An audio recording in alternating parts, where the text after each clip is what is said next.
Hello and welcome to the West Yorkshire Football Show. It's our weekly roundtable discussion as we check in with all our teams across the region. I'm Stephen Brown, and joining me on tonight's show, it is Mr. Christopher Bell and Gareth Walker. Evening, gents. How are we, mate? You well?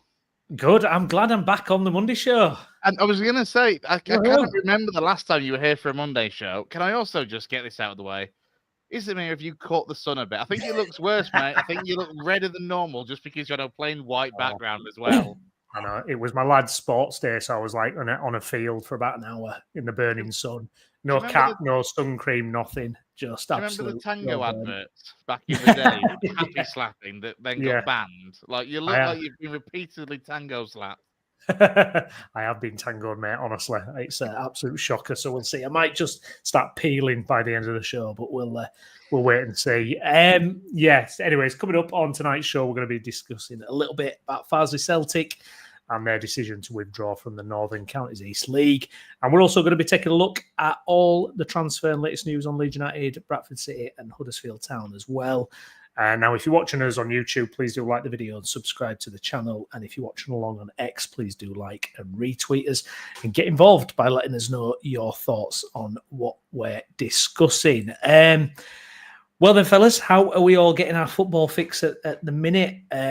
We were out, actually, a couple of weeks ago for Downs' birthday. And, Chris, you were telling us all about the Club World Championship and how it's actually been a pretty decent watch. I've got to admit, I nearly signed up for DAZN and thought I might give it a whirl. Now that the knockout phase has started, I'm getting a bit desperate for some football. Under 21s though, the other night, that was good. Yes, that was brilliant. But yeah, superb for the under 21s, wasn't it? What a fantastic result, and I'll be honest, it just led to Lou just bigging up Lee Carsley even more than he was for the England job before Tuchel got it, to be fair. But yeah, to be fair, what a job that Carsley's done. Back-to-back European Under-21 Championships is not to be sniffed at, is it? It's superb, and what a great game. And how nice, of course, as well, to beat the Germans. I know, exactly. And because it wasn't that long after the anniversary, was it, of, close to, obviously, 1996 and all that pain, memories of that. So it's always nice to do Germany in a final again. So, yeah, it was good. But, yeah, there we go. It's the transfers and stuff keeps us interested. I don't know about you chaps, but I'm just constantly refreshing Twitter. It's an absolute nightmare at the moment. I'm constantly on it, checking for updates, and got a nice little surprise this morning when Leeds had actually made a move. So I was like, "Way, brilliant, great stuff, great start to the week. Long may it continue." And we will get into that a little bit more later on. I imagine Gaz has worn Twitter out by now just because of the amount of signings that Bradford have been churning through in the last few weeks. Before I speak, I'm just going to let everyone know there is a delay on my connection today. It's not as bad as it was last week, as we had a few odd moments last week, but there is a bad delay today. I'm all right because City have been quite active in the market. I watched a bit of the under-21s. And I'm into my cricket, so I've been watching that as well. So now we're pre-season is starting. I'm actually all right. A few weeks ago, I think I said to Brownie I was struggling a bit. But once pre-season starts, the signings start, cricket gets into full swing, I tend to be all right. I've burnt a bit yesterday. I went to York to watch the cricket yesterday. I'm not as bad as Brownie, but I am sore all around here. It really hurts all around here. Mate, you are at least a dozen Dulux colour chart shades paler. So I know I was going to say you got burnt yesterday, mate. You look fine. I'm like Casper the Ghost compared to me. Jesus, it's shocking. Also, you're making me look better, Brownie. It's not often that I can say that about anybody. As for the Club World Cup, it's not been so bad, you know. It really hasn't. And I know you said you were tempted to sign up with DAZN. You may as well do it because you can sign up for free to watch the Club World Cup. You don't have to pay to subscribe to see it anyway. And you know what? It's been all right. I think a lot of people obviously were skeptical beforehand. I know the attendances have been very hit and miss. There's been some absolutely terrible crowds, but there's also been some near enough sellouts at like 60, 70, 80,000 capacity stadiums. So, you know what? I think it's been all right. But maybe I'm just ever the optimist when it comes to most things football and like to look on the bright side. But I don't think it's been a bad watch, to be fair. No, do you think it's going to? I mean, it's going to be every 4 years, isn't it? But do you think it's kind of because I remember the Club World Championship? It was just like a bit of a nothing tournament, wasn't it? But do you think this is now? It's gone to that next. Do you think this is going to be, a tournament clubs are actually kind of going to care about? I mean, obviously the prize money's a lot.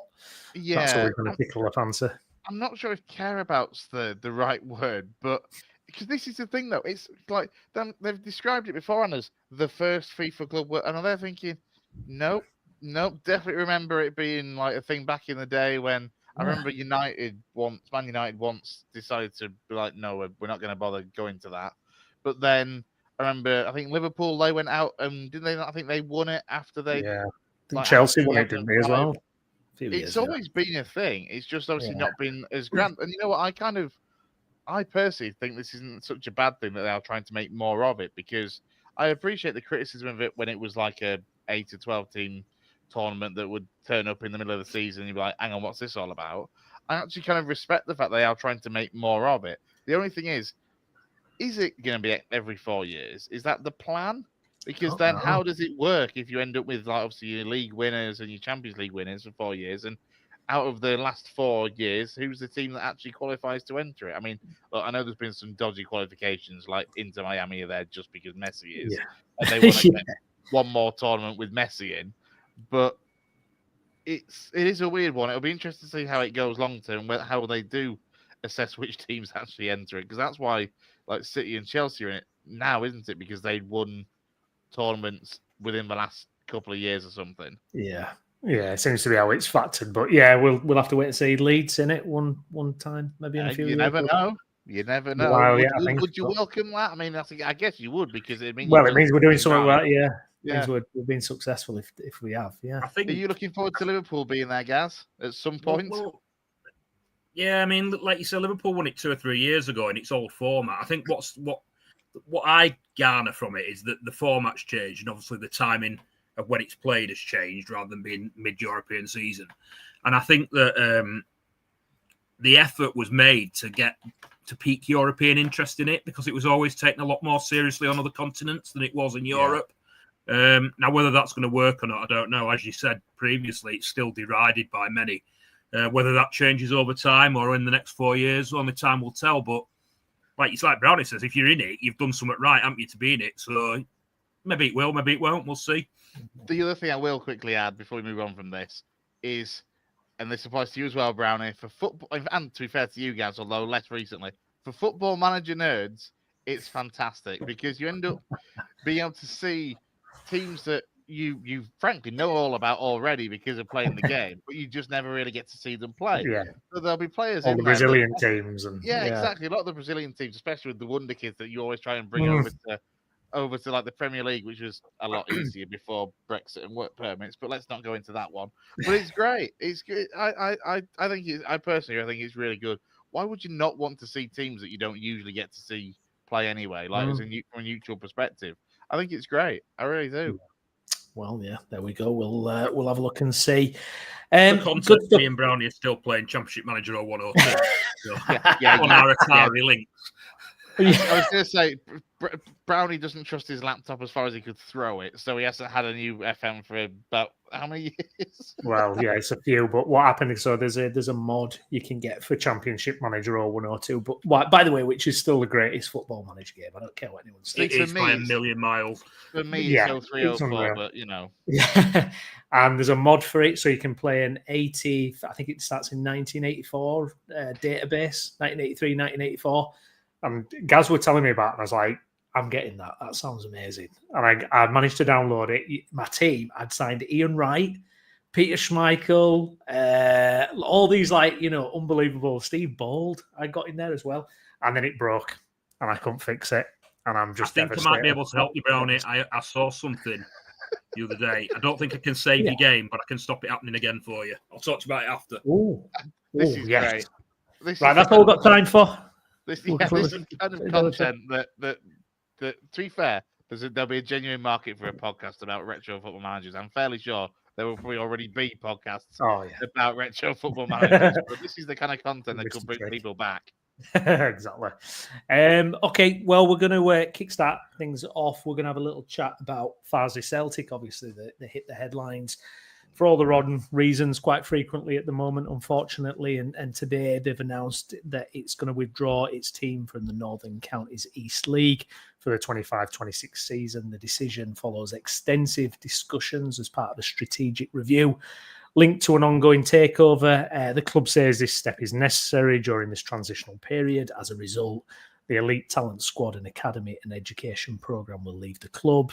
The women's deaf and development teams will continue, however. The club remains positive about the future, working on ambitious plans with new ownership, including facility upgrades, player development and community engagement.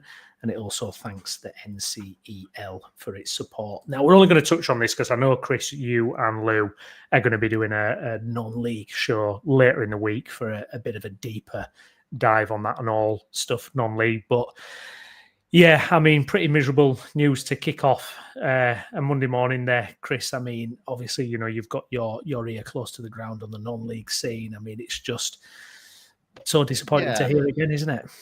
Yeah, we kind of got the hint on Saturday that something like this was happening because the NCL released the full fixtures for the start of the season, for the first couple of weekends of the season, then over the next couple of weeks, the full season's fixtures come out.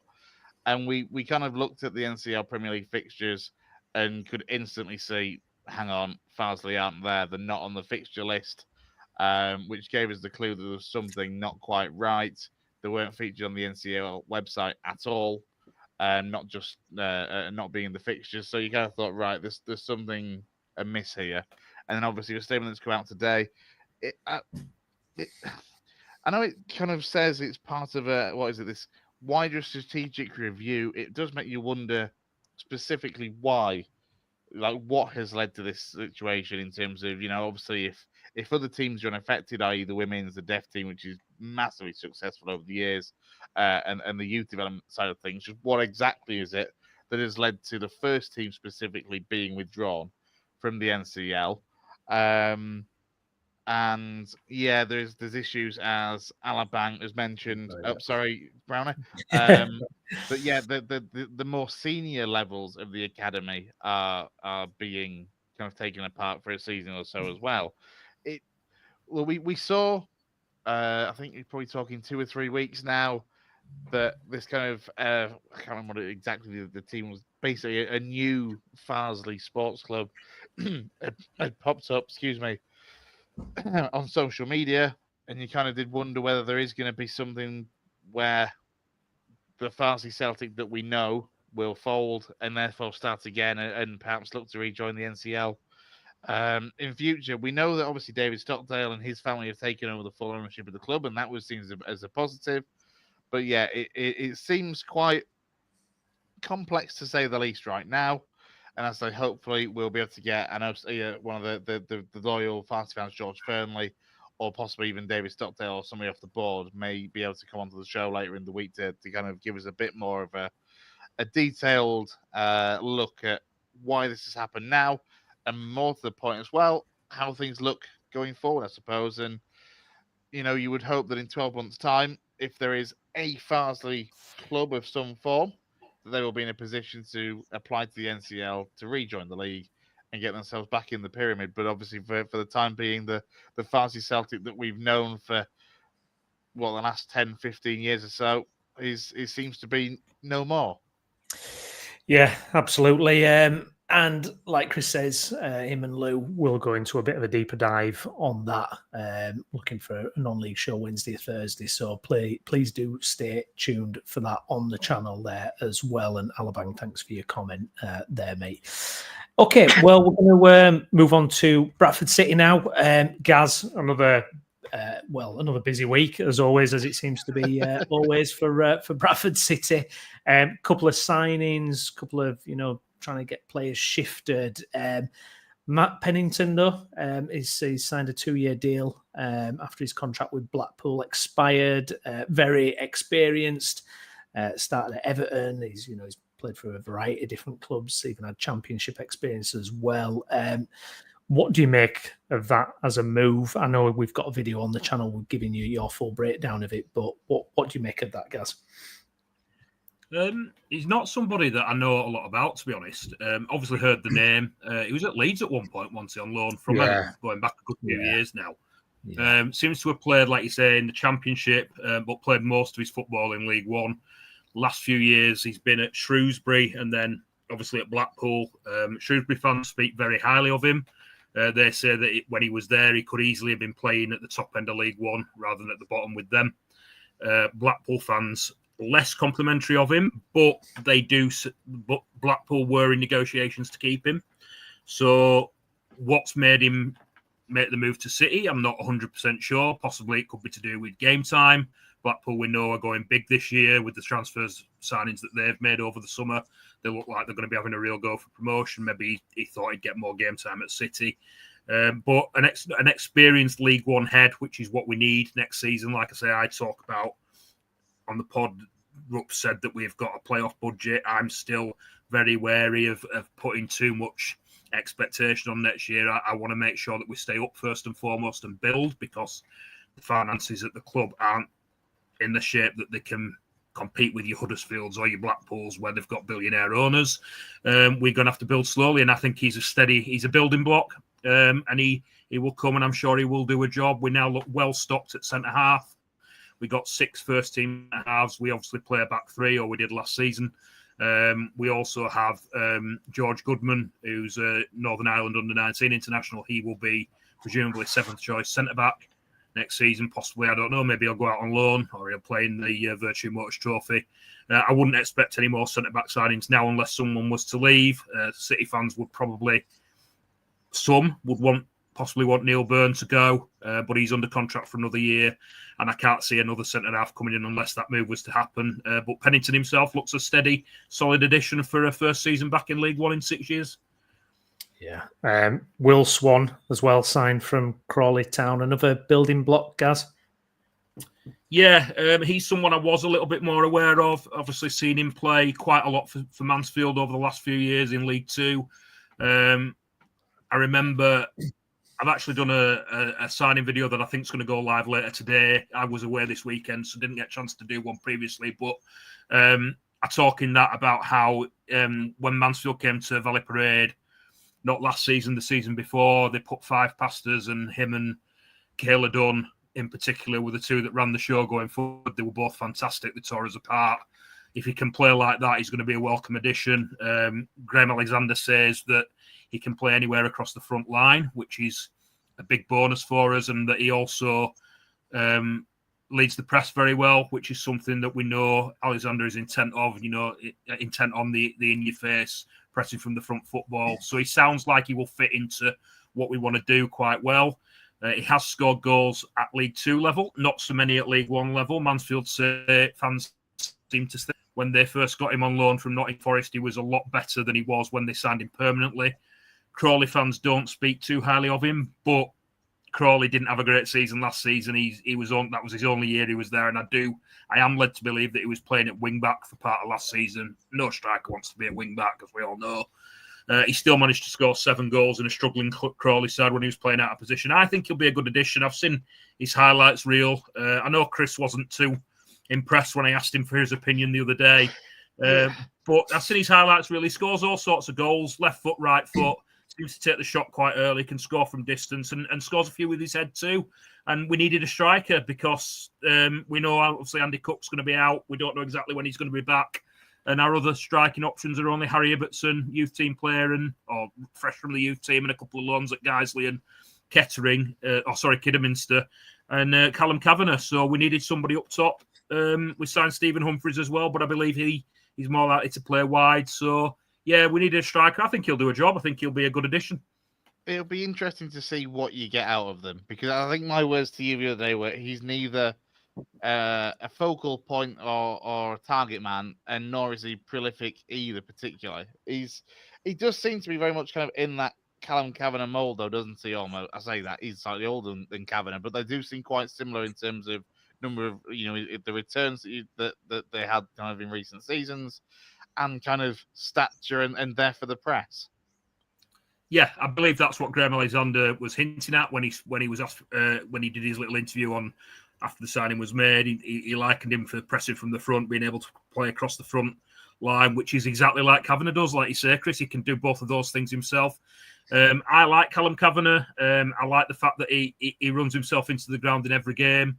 If Will Swan can do that as well, then we've got good options up there. You know, we're never going to go out and sign, I don't know, a 25 goal a season League One striker. We just weren't going to do it. We haven't got the money. We haven't got the money to do that. But I'm quietly impressed with what I've seen of Will Swan when he's played against us before. And like I say, he brings another option to the table while Andy Cook's not around. Naki Wells, Gaz, is that getting closer, or what's happening on that one? It's not happening, is it? No, not for me. Not for me. I believe he said he'd like to stay in the Championship, hasn't he? He's 35 now. The wages that he'd want just don't make sense to me at all. He has obviously been linked with City and Huddersfield, but I think that's more fan talk than anything else. Obviously, he played for both of those clubs in the past. I don't see it, and he's not someone that I'd want us to go and fork out a large percentage of our budget to bring someone like that back when, I just don't want us to put all our eggs in one basket, if you know what I mean. Money is tight, and if he wants to stay in the Championship, good luck to him. What I would say is he could be that man that would get goals, though, because especially in a side where if you've got other people to do his running for him and he can focus on finishing, he could be that kind of man to get, the higher double figures, the high teens into 20s potentially. But as you say, it's just that gamble, isn't it, on somebody that's at his age, if he's not prepared to take a fairly significant wage cut from obviously his last spell in the Championship with Bristol City, then it does look a bit of a gamble. Yeah, he said. I think he's been quoted as saying he wants to stay in the Championship, and that's perfectly understandable. That's bloody optimistic, though. Surely, like at his age, don't get me wrong. What did he get last season at Bristol City numbers wise? I don't think he did. I don't think he was outstanding. You keep talking amongst yourselves. I'll quickly Google it. Yeah, you look it up, Chris. I'll be honest. Is he going on a free? Is that what it is? Yeah, he's been released. And last season he got 10 in 39 in the Championship. And the fact that he wants to stay in the Championship, if he gets that Championship move, then I think he'll have done bloody well, to be honest. Because at 35, this is the start of his career where surely, if he wants to play week in, week out, he needs to understand that's going to come with dropping down the leagues. The thing that I will say about Naki Wells is, I mean, I followed his career, Huddersfield, Burnley for a bit, QPR on loan, Bristol City. Seen where he's gone, but not watched a lot of him. If you get my drift over the last 10 years since he left City, but at City, his game was always about pace and finishing. That was what he was at City. He was perfect for Hansen. Hansen flicked it on. Naki Wells ran onto it and 9 times out of 10 scored. And whether he's still got that pace now, like you said, Chris, does he need someone to do the running for him at his age? I don't know. Is he a different player to what he was when he was at City 10, 12 years ago? Probably. He's never been the biggest. He's never been someone who's going to win a lot for you in the air. But I would imagine that, finishing-wise, he's not going to have lost a lot of it. But will he get? You'd imagine he'd get more chances in League One. But it's just money. I just don't see it happening money-wise. His last 4 seasons, from youngest to oldest, have yielded returns in the Championship of 3, 11, I think it was 7, and then 10 last season. So at Championship level, he has, frankly, made presumably a pretty good wage out of Bristol City without a particularly great return. Where what I will say, if at League One, if he were to drop to League One, he actually maybe could get, that 15, 20 goals. I think he was in and out of the team under a lot. I know Bristol City have gone through a few managers over the last 2 or 3 years, and he was in and out of the team now. I can't remember the fella's name who's there. What's the manager called, Chris? Remind me. The one that's there now, that's just taken over, is Gerhard Struber. It was Liam Manning before, who's gone Liam Manning's the one I'm thinking of. I think he got a lot more game time under Liam Manning than he had under previous managers. He seemed like more of a first name on the team sheet under Manning kind of thing than he had been before. So that could explain why his goal return was slightly better last year than it had been previously. But like I say, I've not followed him too much other than watched where he's moved to and from. Well, I mean, as Ryan points out here, though, Wells led the line for a playoff team. Surely he's good enough for a low-level championship team. Possibly. I just don't see it. I mean, Bristol City weren't. Yeah, they weren't. And I know they made the playoffs last season, but let's be honest. Anyone going into that final day, any one of was it 4 or 5 sides could have ended up with that final playoff spot that Bristol City ended up taking. I don't necessarily think it's a glowing kind of report on where they were last season that they made the playoffs. Because I'll say it could easily be one of any seasons, any amount of teams. Sorry. Personally, I think if you're looking at League One and looking at who's doing what business-wise, I think he's a lot more likely to end up at Huddersfield than he is at a Bradford. If you're talking about him going back to a former club. Yeah, well, they're spending so much money, paying out big wages, big transfer fees. They're just this season's Birmingham, aren't they? Carry on. When the WhatsApp group chat slides into the Monday night show, I love it. Down to his typing. Yeah. Elsewhere, then Gaz, Lewis Richards, still no new deal. What's happening there? Things up in the air still? It seems that way, Brownie. A couple of weeks ago, we were told, and might have been beginning of last week, that at that point, Kieran Kelly and Lewis Richards were the two players that had been in negotiations all summer and hadn't signed the new contracts. And obviously, players returned to training last week. I think it was within a couple of days, Kieran Kelly was announced that he'd signed his new contract. But Lewis Richards, there's still been no news. Well, no news of when he might sign, although there was a mention in the Telegraph and Argus this morning from Simon Parker that City are still hopeful that he will stay. I'd like him to stay. I think he's surprised a few people with how well he did when he played at left wing back last year. And his season was ended early and cruelly through injury. He dislocated his shoulder twice, and then he tore his hamstring quite badly at Bromley away. And that finished his season in February. But yeah, I'd like him to stay. I will say that if he doesn't stay, I see us having to go and bring another left wing back in, because obviously we've brought in Ibu Toure from Stockport, who will play that position. But other than Richards, we've only got Tyreek Wright, and a lot of City fans don't really want to see Tyreek Wright at left wing back again. If we're going to keep hold of Tyreek Wright, we want to see him further forward. So I'm hopeful that I'm hoping that he will stay. I would imagine that the deadline's coming up soon for when he has to respond to that offer, because I believe, is it 30 days after the offer's made? I would imagine that we're around that time now, and obviously most contracts expire at the end of June as well. So I was going to say, like midnight tonight, isn't it? That contracts generally expire. As of tomorrow, he'd technically be a free agent. And what is interesting with Lewis Richards as well is when we actually signed him 2 years ago, we signed him on a 2-year contract with the option for a third year, which I presume was in City's favour. So the fact that we are in contract negotiations with him would lead you to believe that we don't want to take it up, him to carry on his contract on the old terms, in respect that we're trying to renegotiate either a higher wage or a lower wage, or you would imagine that there's something like that going on. This is the same situation that happened with Jamie Walker last summer, where we had an option to keep him for an extra year, and we entered into negotiations to try and renegotiate the contract. We couldn't agree it, and in the end, we ended up exercising the option to keep him on the old terms. Whether that's something that will happen with Lewis Richards, I don't know, but it is definitely the case that when he signed, he did have that option for a third year that for some reason we've not taken up as yet.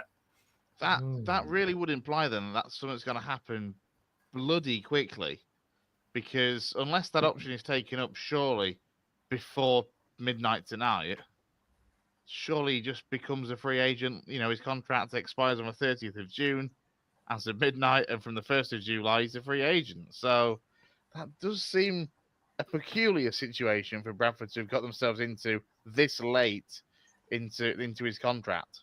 It's bizarre, really. I honestly thought that we'd hear something quite early. What I will say is he is at training. He's been on all the training videos, so he's obviously there's obviously some kind of expectation that he's got. Yeah, leading into that. Although the eagle-eyed City fans amongst us did notice that he was number 3 last year, and Ibu Toure is wearing the number 3 shirt in training at the moment. So read into that what you will. Don't you just love little things like that fan Those bases internet spot. flukes. That's what it Yes. is. They're on it out there, every little nook and cranny. I hope he stays. Two players who won't be getting new deals: Tyler Smith and Adam Wilson. Barrow, I think, are coming in for Smith, aren't they? But it looks as if the door is firmly closing on those two guys. Yeah, both got 1 year left on the contract. Both been surplus to requirements under Graham Alexander for quite a while. Not surprising that it appears that they've been told that they're not going to feature at City next year. Obviously, Graham Alexander is being polite and saying we're not pushing or forcing anybody out the door, but we have had the conversation that your game time's going to be limited. Both were out on loan last year. I think City are kind of like paying the price at this stage for giving out those 3-year contracts a few years ago, because it wasn't something that you normally see happen in League Two, and I did kind of pull a face at the time as to why we're dishing out 3-year contracts to people that possibly you're not too sure about. But yeah, Tyler Smith was actually at Barrow on loan last year, scored 5 goals after January for them. He had a spell at Barrow earlier in his career on loan as well and did reasonably well there. The fans seem to speak quite highly of him, and Simon Parker says in the TNA today that they are interested in taking him, although I think he said that City, or I think he's actually Tyler Smith, he said has rejected the initial approach, but they are still hopeful that a deal can be made for him. So there's obviously a bit of going on there between both clubs and player. And then Adam Wilson, exactly the same. Feel a little bit sorry for Adam Wilson, because when he has played for us, he's actually done reasonably well. He's not somebody that City fans will say he's definitely not up to it. He's a case of, have we that he deserves or that he needs? But he's another one on a 3-year contract with 1 year left. And we signed him from TNS in Wales, and he's been back at TNS in Wales for the whole of last season. Again, had a really good season and played in Europe. And it just appears that his future lies elsewhere. Yeah, it's a mad one. It's a mad one because he was playing Europa League football last season. Like, I remember their opening game of the Europa League group stage last season was Adam Wilson starting up front for TNS away at Fiorentina of Serie A. It was, remarkable to see, to be fair. As for Barrow and Tyler Smith, they love a Tyler, it seems, if they are in for him, because they've signed Tyler Walker, who was at Lincoln last season. That's been announced today as well. So Barrow, if they do go in for him, they love a Tyler. Big man, little man up front for them next season. I was about to say who's the big man, because Tyler Walker's only about 6 foot-ish, but he's not a traditional big man. But yeah, I thought he was good in the air though, Tyler Walker. Am I just getting that all wrong? Yeah. No, to be fair, he's not bad. He's just had some terrible injury issues since he came back to Lincoln, and came to the end of his contract. And to be fair, I think on the face of it, that looks like a really decent sign for Barrow to make, does Tyler Walker. So it'll be interesting to see whether Tyler Smith does end up there, or if they've kind of got enough strikers on the books already now with Walker joining, that Smith may end up having to find something elsewhere. They're definitely the two players, Tyler Smith and Adam Wilson, that City fans expected to be told could leave. I think there might be one or two others. I mentioned Neil Byrne earlier on, possibly Tyreek Wright. The odd one or two that you might say, Clark Adore, but they're the two that were pretty much nailed on to be expected to leave, and it appears that will be the case. Well, City wished Clark Adore happy birthday last week, so that could be the kiss of death that he's on the way out. Exactly. Gaz, he also wished Jamie Walker happy birthday, and he's gone. First pre-season friendly on Saturday, Gaz. Are you going along to that one? Not decided yet. My missus is away this weekend, so there is a chance that I might have to drag one or two of the kids with me if I was to go. But it is a tempter for me because it's only half an hour from my house. They're at FC United in the first pre-season friendly, and I've never been, so I am tempted to go along and obviously see a few of the new faces. Tiny little ground as well as Broadhurst Park, and I would assume it will apply for Saturday. You can get a pint and stand with your pint in front of the football, so do it. It's a good ground, is Broadhurst Park. Sounds good. Last time I was there, they had a pop-up bar with a couple of like local Manchester breweries with about 4 or 5 different ales on. So do it for that reason alone. I mean, admittedly, you have got the issue of having the kids with you, but find a way. I'm driving. Well, you can enjoy two halves of two different lovely beers. Brilliant. Feels real, doesn't it, Gaz? It feels like that season's inching closer, doesn't it, when all the pre-season friendlies start? And it makes you realise, doesn't it? Only 6 weeks or so, maybe even less till it all kicks off. Yeah, is it 5 weeks? Has Saturday just gone? The season kicks off. Yeah. So I think. Yeah, that's right. Yeah, we're past halfway now. It's time to get ready again. Yeah, indeed. Guys, if you're watching along live, please do smash a like on the video, drop your comments in, and do get subscribed to all our shows across the channel. Got loads and loads happening on the channel. We've got Gaz's updates for Bradford City. We've got Chris and Lou's excellent non-league programme. Myself and Jason, we cover Leeds on Tuesday nights. We're Leeds' latest, although Jay's without internet at the minute, hasn't it? So we might be just on a short break with those. And we've also got Downsy's Town Talk as well on a Sunday evening. So lots and lots for people to watch. Okay, we're going to switch it up. We're going to move on to, I love saying this, the Premier League. And Leeds United back in the Premier League. And we've made a signing. We have made a signing because, well, when did Downsy's birthday, we were chatting. And I think I probably expressed a little slight building concern about the way Leeds were kind of. We haven't gone slow. By all means, we haven't gone slow. But I was kind of. This is a problem when you're kind of obsessively refreshing Twitter and just, constantly waiting for updates. The longer you don't get, we had a quiet week last week. Last week was pretty quiet. I don't think we didn't sign anyone last week. And the Bijol signing seemed to take forever to complete. Yeah, that was and then. No, and then the big one was the interesting one. Actually, was the Habib Diarra. What happened there? So he's a player that Leeds have been linked with for weeks and weeks and weeks. And I never thought we were actually going to get him. I don't think the club were that hopeful. From all the sounds coming out, it was a case of, well, we're going to try. We're just going to see. And apparently, we'd gone in with another bid. And then I went to bed on Friday night. And my final little Twitter scroll. And I saw that Sunderland were interested in him, and that just seemed to come out of nowhere. On the Saturday morning, then Fabrizio Romano, the whole lot, he'd agreed a move to Sunderland, and it did send a portion of the fan base into meltdown because it felt like, oh my God, we've been gazumped by Sunderland, who are supposed to be kind of lower in the food chain than us, because just simply the fact that they've been out of the Premier League for so long. Colour me shocked that the Leeds fan base went into meltdown over that. My goodness me, what a surprise. I know. So it was interesting. But then you look at the fee they've paid, £35 million, I think they've agreed, which I don't think Leeds would ever go to.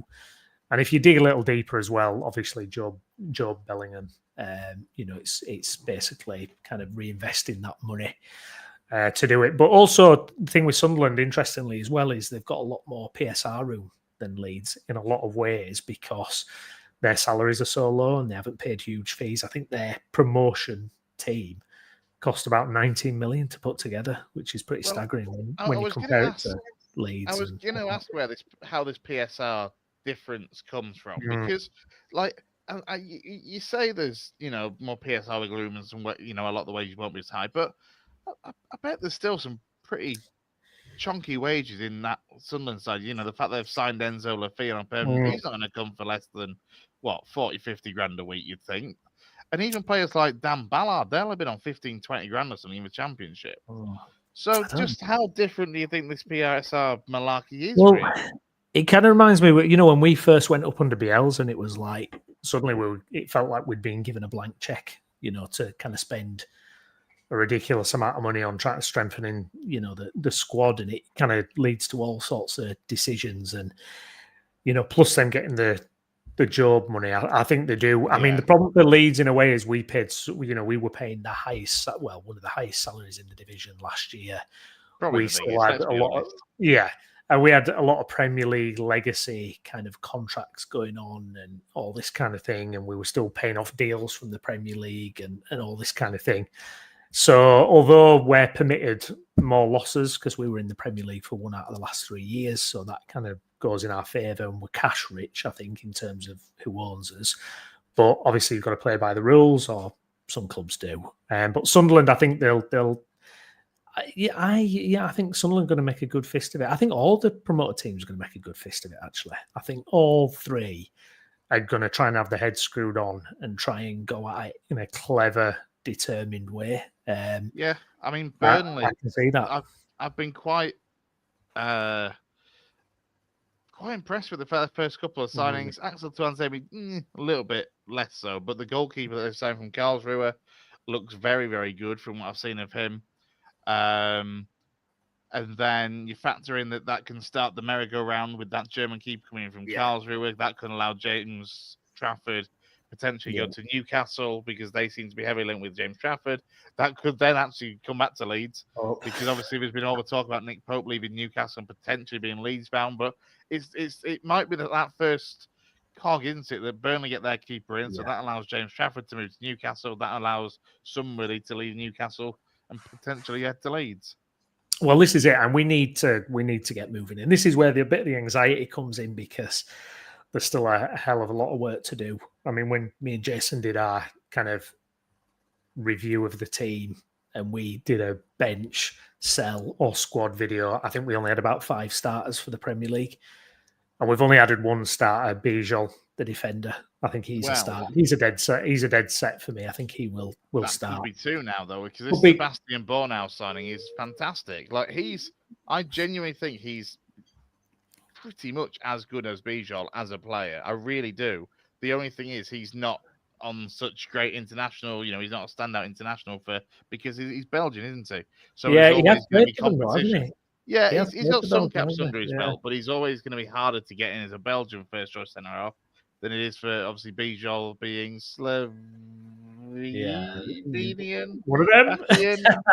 Come on, he's signed for Leeds. You help me out here, Brownie. I don't know. Actually, God, yeah, it's one of them. I forgot which one he is. He's one Leave of it with me. Yeah, it's all out, Gaz. Yeah, well, listen, and I suppose it's Slovenian. There we go. I knew that. I suppose that it's quite a low fee. It's like 5 6 million pounds. It's a bargain. He's excellent. I guess it's the injuries maybe that's the kind of but we've done very well with kind of injured players. Sam Byram, Solomon came to us with kind of torrid injury records and were pretty much available most of the time. So if we can do the same again, he's a big lad as well, isn't he? He's another big lad, which is definitely a strategic kind of thing from Leeds at the minute. We're definitely going in the direction. We're trying to up that physicality across the squad. So it seems like a really good signing. So you think he would be a starter then, Chris? Who are you dropping though? Who's dropping? I mean, you can't drop Rodon, can you? Unless you go for 3 at the back, maybe, I don't know. But this is the problem, isn't it? You let's be fair, you're giving yourself the best possible headache to have because for me, Bornau is, as I say, he's as good as Rodon and Bijol for me. So you'd rather have that, wouldn't you? You'd rather have 3 excellent centre halves. What it means is more to the point is what does it mean for the likes of Pascal Struijk? Where are you seeing Ampadu next season? It's a good question. Really good question because back into midfield, surely, with these centre halves on offer. Yeah, you would. Yeah, I think so. I think he's probably, physically he's not a centre half. He doesn't really look like a centre half. I thought he was brilliant last season. These last 2 seasons for us, he's played mainly as a centre half rather than a midfielder. And for me, he's been, brilliant, much better than Pascal Struijk in that position. In terms of, it depends what we do in central midfield. It really depends. Obviously, we missed out on Diarra. I know Siddiqui, we're in for him potentially. I think we'll do a big one in central midfield. I do. And then it does become a question of Calvin Phillips. No. I think that ship has sailed, surely. I really, honestly, I would play Ampadu and Tanaka above Phillips. And I love Phillips as a kind of player and what he meant for Leeds, but I just think his day is done, to be honest, for me. I don't know. I mean, there was a rumour in the summer or earlier in the summer saying we had about 30 million to spend in the spine of the team. So I don't know. I mean, they talk about Douglas Luiz as well, which I feels for me like fantasy land. I can't see that happening at all. I really can't. I don't want it to be one of these that, it's like the ongoing summer rumour and then he ends up at, Manchester United or something. It's like I just don't see it. I mean, It'd be surely someone's going to come in. Well, it'd be an unbelievable signing. Absolutely unbelievable signing. Just do the maths. Like if it's that 30 mil per position, centre half, or centre mid, striker, etc. You've already quids in and got more to spend going forward positions, because what was Bijol, give or take 15 to 20? Yeah, 15. And then 6 for Ball. Now you've got 2 centre halves there for less than the 30 mil you were potentially going to spend on a key spy member there. It's like fantasy football, isn't it? Trying to work out where you can spend your money into. It is, but it's good business. It is really good business, I think, in Bijol and Bornau, to then have potentially a little bit extra to go for the for that forward position in the centre mid role. I mean, Louise was being linked with Arsenal, wasn't he, not so long back? So he's obviously my mate, Villa fan, always rated Douglas Luiz. Is he still at Juventus? Yeah, well, had a torrid time, hasn't he? He was excellent at Juve. He ended up, he was excellent at Aston Villa. Yeah. Why is it gone so wrong for him at I've Juventus? heard... Obviously, he had to take his missus with him, because Alicia Lehmann, obviously, he was dating, married, I think dating or relationship with, whatever. Yeah. Not bloody Hello magazine. But it was part of the deal, wasn't it? That Alicia Lehmann moved to Juventus women's team at the same time as Douglas Luiz went and joined the Really? men's. Yeah. So would she join Leeds ladies or something? I wonder if that is part of the deal as well. She would be. She'd get modelling the new kit. He would get bums on seats. That's all I'm saying. Yeah. Those attendances skyrocket, won't they? Well, I think what happened for Douglas Luiz, what I've obviously I've not watched much of him over there, but from what I've heard, what I've read, it seems to be the pace of Serie A is just not suited to him. And I think they've had quite a poor season as well, haven't they? Obviously, with what's happened there. And it's just one of those moves that's just not worked. But it does seem bizarre that, how long has he been there? 12 months? Yeah. 12 months later. He's been there a year, hasn't he? Because he was only sold for PSR reasons, obviously. Yeah, he was, for Villa. And the move's not worked, but I just feel like it's I'm not kind of slagging us off, but it feel like then going to a newly promoted Premier League team. I just don't see it happening. I'll be flabbergasted, and you know what? It's a massive statement signing if it does happen. But I mean, if it's a loan, maybe something like that, where a loan with maybe an obligation to buy him next summer or something possibly. But I don't see it. I don't see it. And if he's chatted to his mate Weston McKennie, he'll be put off immediately. Yeah. So you say they had a bad season. They still finished 4th, to be fair. Did you last season? They qualified for the Champions League. Well, they had the guy from Bologna, didn't they? What was his name? Thiago Motta. Yes. Yeah. Well, and it didn't work out, did it? Didn't work out. They've now got Igor Tudor, I think, who obviously played for Juventus as well. Yeah. Back in the day. Honestly, it's again with the FM football. It is, isn't it? It's FM, isn't it? You feel like you're getting old as well, though, and all these players you remember playing for the sides, like Thiago Motta, Tudor, are bloody coaching them now. And it's the same thing in England. The fact that bloody Tom Cleverley and Jack Wilshere getting managers job. It is bonkers. But yeah, it would be an amazing deal. But we'll have Any to. other names apart from obviously we know the Sidibe thing. Well, this is one thing that's worth mentioning. We've talked about it before. Is the fact how quiet the 49ers keep things as well. Nobody had a sniff of this deal until it was announced by Graham Smith. They'll be too busy sending all the interesting ones to Rangers now, won't they? That's the fresh new play thing. No, I'm not worried about that. 2 separate entities for Ragnarok is guaranteed. You know what they're doing as well. When Farker leaves, they've got Russell Martin lined up to come from Rangers. Oh God! Ground in it now for future Leeds managers, Rangers. Oh, Jesus, and my God, you'd be in tears if that happened as well. How he's got that job, I don't know. Sorry, I'm digressing, but he can bring his missus down. But yeah, apart from that, that's about it. Imagine if you signed Douglas Luiz and Lehmann, then bringing Russell Martin just to get Lucy Pinder around. and all eyes are in the stand rather than on the pitch. Yeah, well, might be a good thing, depending how it goes next season. To be fair, But apart from that, it's all pretty kind of quiet. There's some old links that are just kind of rumbling on, but can we talk strikers as well? Because yes, am I the only one that's looking at this and thinking, all this interest in Rodrigo Muniz is really not that exciting? Like, he had a really good he had one purple patch last season for Fulham, and then the fees that are talked to, and they turned down 32 million. They're thinking, like, he's not that good. I'm hoping to go for your sake that Leeds are linked and are looking at more strikers than Rodrigo Muniz, because if you sign Muniz, he's not a striker that I look at and think, yeah, I'll keep Leeds up. Yeah, it's a funny one, isn't it? Surely. Yeah, it's an interesting one because obviously he's played second fiddle to Raul Jimenez, hasn't he? Who's cracking on himself. So you got question marks there going, why we're pushing so hard for their second striker. I don't know. It's a tough one. I think there's a lot of options out there. I mean, we were linked with Christoph from Lecce. That the Italian press were saying we'd agreed to deal with it, but the player was less sure. We'll definitely do something there. One of the issues we've got actually is the outgoings, because the outgoings are not moving at all. What is it? You still haven't shifted Bamford. You still haven't shifted Matteo Jose. Meslier, it's...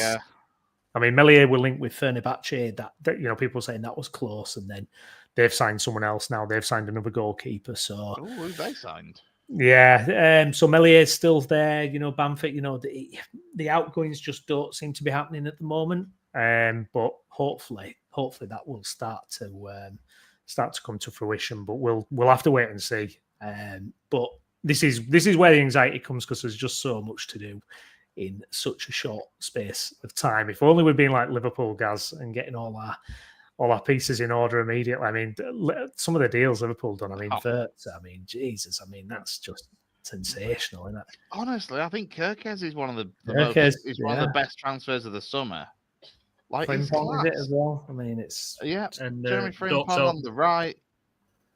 Don't tell Lou, but Isaac's still to come. Yeah. Honestly, God, if you sign Alexander Isak, I think you'll be just give him the title now. Nailed on give you the title now, and give Lou a very big box of tissues that he'll need for his tears. Do you think Man City and Liverpool, are they going to get back to that kind of like ridiculous 97 kind of points totals again? I hope City continue to crash and burn, but they did look far better against Juventus the other night in the Club World Cup. But yeah, I hope City continue to be crap, to be honest. Frigging Pep ruining the thing football. With City is, I just don't think the signings that they've made over the last year or so have been to the standard that you're looking at replacing a David Silva, a Kevin De Bruyne. The signings that have come in just haven't been quite there as yet. Not to say that they won't be. Also, how long is Pep going to stick around for? I'm not 100% sure. And then I'm also looking at Arsenal, and I'm thinking with Arsenal, they're not going to have the injuries that they had last year. That's just not going to happen again. It's like Liverpool the year before last. Liverpool were decimated by injuries. Not many people. We certainly didn't whinge about it to the extent that Arsenal did last year. But then we got the players back, and look what happened last year. There's nothing to say that Arsenal couldn't be exactly the same in the new season. I hate to say it, I do think City's summer signings this time around, like the January ones, perhaps were a little bit more to kind of fill a goal or fill a role. Although to be fair, that Nico Gonzalez looked pretty good, but I think their summer signings that they've made in this window are excellent. I think Gianni Reinders is a remarkably good signing. I think Rayan Cherki is a brilliant signing as well. The only one I was about to say, the only one I'm not so sure about is Nouri, but stick him in a good team. He's proved to be a good player for Wolves, and put him into an even better team, and he could flourish. But I think they're better standard. Reinders and Cherki's are superb. They're a better standard than your Kuzanovs and your Savinho just didn't really do it for them, did he? And obviously Mamouche has been good. Mamouche is good. Yeah. Mamouche and Gonzalez have been good. Kusanov is still very young, though, and he's only, 21, 22? Still one for the future. Indeed. Good stuff. All right, well, we're going to have a little chat now about Huddersfield Town. Town Talk was on the channel yesterday.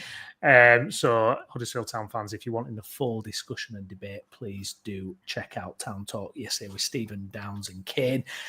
We've got a little preview of their chat now. And like I say, head on over there if you want to watch the full debate. But this was Stephen Downs and Kane last night on Town Talk. Right, okay, so let's move on from the kit. Another thing that we had announced last week was the fixture list. So I'll get this next little graphic up for us. You're getting good at this, aren't you, Steve? Well, I'm getting a lot better at it. So this is the fixtures. Obviously, I'll hone down on some in just a little bit. Obviously, we play everybody twice. I mean, so is that how it works? Yeah, all right. I know you've been facetious there, but it kind of, when you look at fixtures, everybody goes, oh, and they really look into it and all that. And I always come out at the end thinking, well, yeah, we do play everybody twice. So does it really matter when you play them? However, looking at the months that we have and to analyse them a little bit, I think personally, September is a month where we need to be winning every game if we can. We need to win every game anyway, but September, I think, is a key month to build up points totals. But I also think October is a very difficult month with opponents that are going to be up and around where we want to be.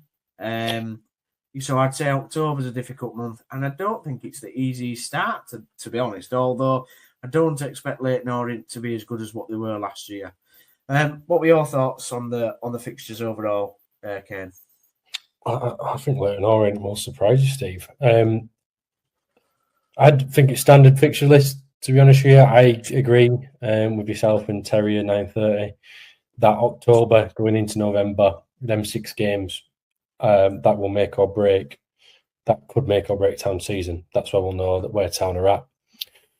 If they get through them and come out good, with a lot of points out of that, Town will be fine for the year. If they don't, certainly we have to look into a rethink about how things are being done in the league. Yeah. Through December. And then I'm talking about players coming in, I'm talking about formations, I'm talking about game plans. Is it all working? You've got to get through that October. August and September can be very steady. August is still part of pre-season and players getting sharpness and getting their way back into things, and getting that League One match fitness is completely different to what you're doing in pre-season. So give that a few games to get into. Some of these players will be in and out of the side. The manager probably won't know what his best 11 is. If there's a best 11, is he going to rotate? It looks like he's building a squad, or the club's building a squad. So you're going to see players in and out of it. September, you want to start seeing a bit of form hit. Obviously, you want to see form hit from August anyway, but September, you really want to see that form hitting. October, get through that, because that will be a tough one. Let's not forget as well, every single game at the moment is going to be a big one, because a lot of teams are tipping Huddersfield. Well, a lot of fans are tipping Huddersfield to be the favourites. Yeah. So when you're tipped to be the favourite, that's something else you've got to add to it. People want to beat you because you're the favourites. And we'll show them. We'll beat them. They're the favourites. Yeah, whatever. We'll beat them. So they up the game. So Town have got to keep constantly doing that as well. So October will be physical and will be mentally draining on them players. And if you can get through that in the first couple of games of November, Town will be on for a finish. Yeah. No, I agree with that. Like I said, I do think that we need to pick up a lot of points before October. If we're going to be definitely up there. But yeah, October's a key month. I agree with that. And the start of November, as you said. There is a lot of fixtures, obviously, over the festive period. I think we've got quite off well with the festive period, really. 2 home games and a couple of away games in the key period. But you always want to be home around Christmas, and I'm sure the players will prefer it to be a home around Christmas. Obviously, we go to travel to Lincoln on that January the 1st. But yeah, Christmas period, Kane, looks quite an exciting few games there. Yeah, Christmas period is always good. And I think if you haven't noticed, most of the time your fixtures are in and around locally around Christmas because they don't want people travelling too much. Around that time of the year, they keep everyone fairly close together as much as they can. So I think that's important as well. And you don't know what the players are going to be doing around Christmas. You don't know whether they'll be spending all the time together as players or with the families or a bit hybrid, because some teams will take the players away from the families and make them stay in. But as long as the players are happy and doing what they needed to do, festive period is always tough. We'll see a lot of rotation in there. But you also want to be seeing a lot of... this period needs to be a happy period. Not only because it's just a festive period, but because Town are winning games beforehand. So they need to be winning this, with no pressure.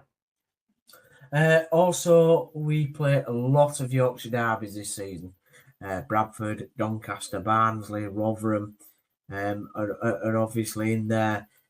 So most of the fixtures, Kane, are, I believe, apart from 4, which I think are Plymouth, Exeter, Cardiff, and Leyton Orient, I think they're all within 2 hours of travel time for the fans. So it's a fantastic Northern League this year to go along with the Town's Northern football new stance.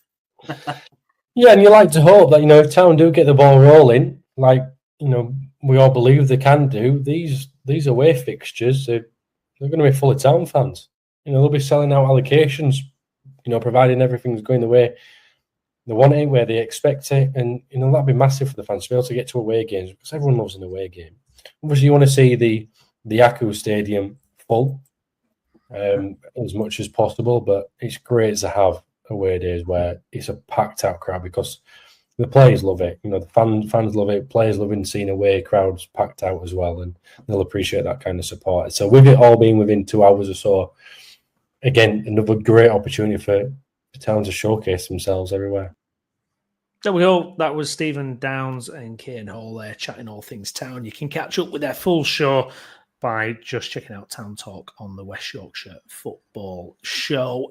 Just before we kind of move on, chaps, Huddersfield Town, that's the new kit. He looks so unhappy having to wear that he's actually having to lay down. But he looks gutted, doesn't he? He looks absolutely devastated, doesn't he? It looks like he's against his will, certainly. But we had a little chat about that in the group, didn't we? I don't think Downsy was that impressed, was he? But Chris, you were like, come on. I don't get what I'm going to read, because what was it? Downsy's issue was that the stripes are too wide. And I'm not being funny. I've looked back through, and there's about 4 or 5 different kits in the last, their existence, where the stripes are about the same anyway.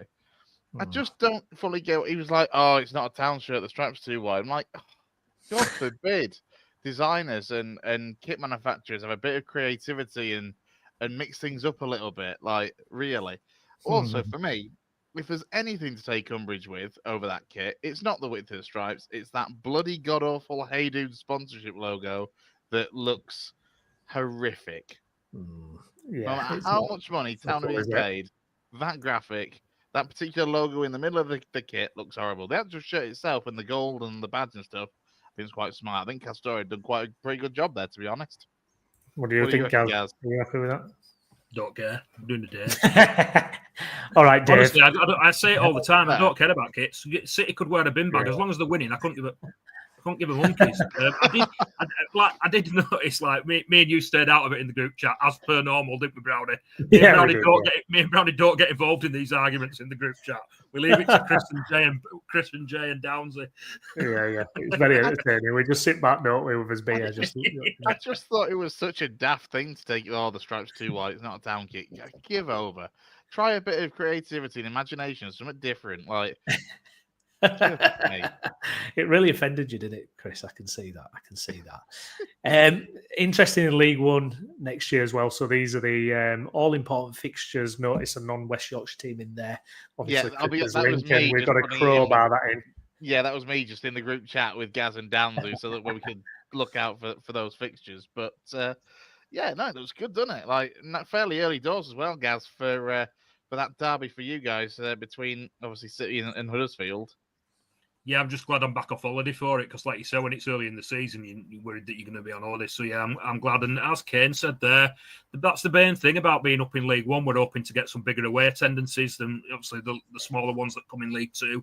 And hopefully the double whammy with that is the Yorkshire derbies or the local games. You get more there as well. I think it's 18 years since we played Town in the league. So that'll be something to look forward to both home and away, me and you will probably get together for the Lincoln City games, won't we, Chris? Yeah, without a doubt, I'm sure. And just on the Lincoln Huddersfield games, just New Year's Day and St Patrick's Day. I mean, what could possibly go wrong there for me and Downsy? Also, to be fair, the Tuesday the 17th of March one is the day before my birthday as well. So, what's the phrase we always say in the WhatsApp group about you two? No, we can't say that on air. So, but it's fair to say me and Downsy occasionally butt heads and opinions. I think that's putting it politely. Yes. But we get on well. We get on well most of the time. Exactly. The non-league pre-season friendlies, Chris, you wanted to just before we finish as well, didn't you?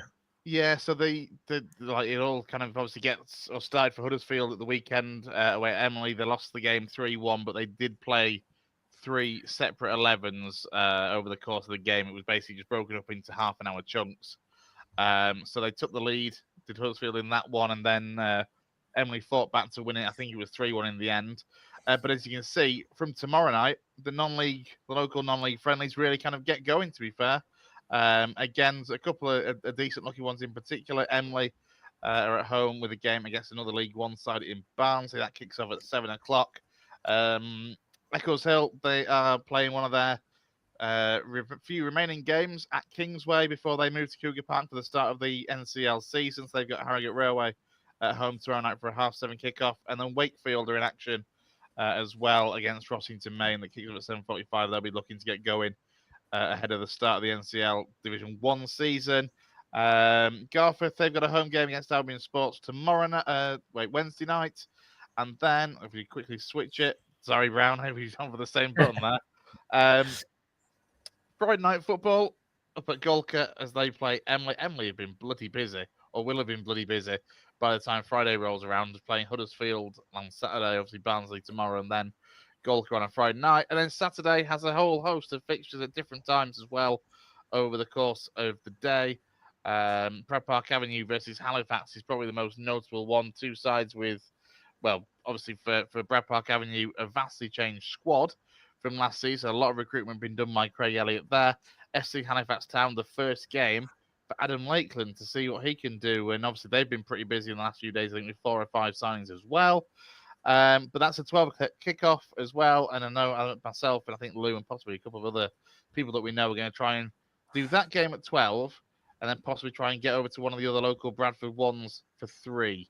So you've got Route 1 Rovers versus Daisy Hill and Thackley at home to South Middleton at 3 that are both obviously Bradford way that you could get to. So yeah, that's just the upcoming non-league fixtures. So if you can't get if your league team doesn't have a game this weekend or you just fancy going out for a bit of a cheaper day out of the football, there we go. The fixtures for the area covered.